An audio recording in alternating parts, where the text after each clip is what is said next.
देखिए, रामचरितमानस से किसी को शिकायत नहीं है। भगवान श्री राम को हम मानते हैं। मैं आज भी, योगी जी शायद मुख्यमंत्री होकर के भजन नहीं सुन पाते होंगे क्योंकि वो व्यस्त हैं। उन्हें तो सब भजन याद होंगे क्योंकि वो उस संस्था, उस परंपरा से आ रहे हैं जहां भजन होता है। भजन उन्होंने पहले से सुने होंगे। मैं आज भी 1 घंटा भजन सुबह सुनता हूं। और ये बात आज मैं आपसे कह रहा हूं, ये नहीं, कोविड के समय पर एक पत्रकार ने जब मुझसे इंटरव्यू लिया था तो उन्होंने पूछा कि लॉकडाउन के समय क्या कर रहे हो, तो मैंने कहा कि मैं पंडित जसराज और तमाम जो हमारे लोग हैं उनके मैं भजन सुनता हूं।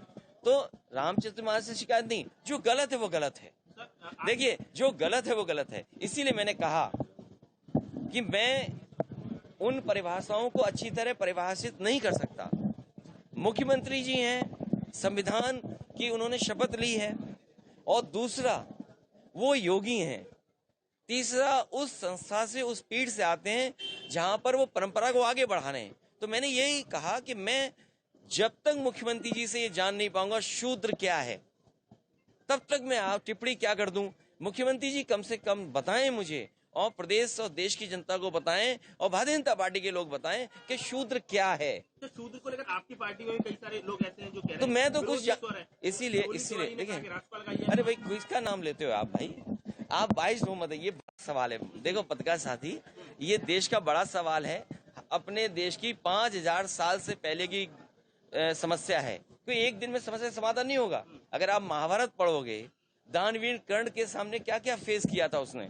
मैं तो कहूंगा पत्रकार साथियों, मुख्यमंत्री जी आ रहे हैं, अगर आप में से कोई, मैं उतना पढ़ा लिखा नहीं हूं शायद, आप रामधारी सिंह दिनकर जी की जो किताब है कर्ण की के बारे में जो लिखा है उन्होंने, किस तरह उसे अपमानित होना पड़ा है शूद्र के सवाल पर, वो युद्ध करना चाहता था, या वो कर्ण जब अपने कई जगह जाना चाहता था कार्यक्रमों में, समारोह में, तो उसे कितना अपमानित होना पड़ा था।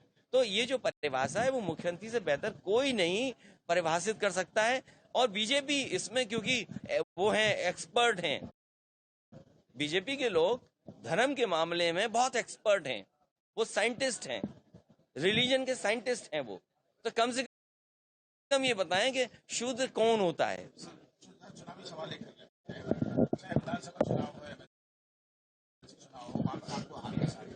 कोई बात नहीं।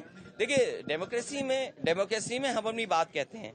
मैंने कहा कि आगरा में मैंने मेट्रो दी, आगरा में मैंने आगरा कैफे दिया। आगरा कैफे ऐसी जगह बनती जो 24 घंटे जो टूरिस्ट है उनको खाना, क्योंकि दुनिया के लोग आते हैं खाना पीना, और ऊपर बैठ करके शायद वो ताजमहल को भी देख सकते थे।